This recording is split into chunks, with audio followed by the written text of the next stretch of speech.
Patrick Walsh. I'm the head football coach at Serra High School and heading into my 18th season here at Serra.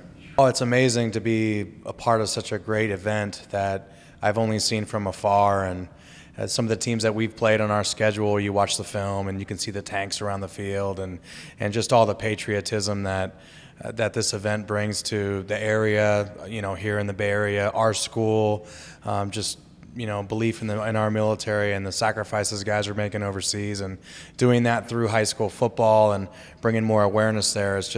I think it's been very cool to see from afar, but now it's really neat to be, in the throes of the whole thing. So we're excited about it. Hearing from other voices and men who have sacrificed literally, life and limb, being able to hear the stories and the things that they've done for us to keep our freedom, to keep our country what it is today. It's always great to hear. We can't get enough of it, so we're looking forward to hearing from the guys. Yeah, the first person that comes to mind is Creighton Felice, who is in the Marine Corps right now and played his entire senior year with a torn Achilles. A torn ACL. And nobody really knew it. We knew something was wrong. He kind of landed funny. He's like, "I'm fine, coach. I'm fine." And those are the type of guys that we want protecting us.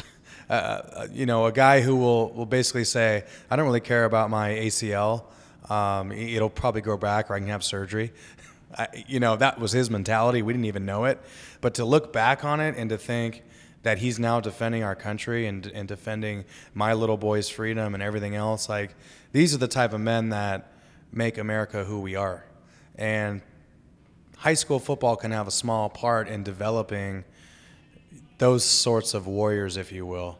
And, I believe football is the last sport and the only sport that can draw any comparison, albeit very, very minute, to building a team and sacrificing for another man and or woman in the military, which obviously is a different world. And I don't like comparing sports to war and that sort of. I don't think it's just grossly overdone.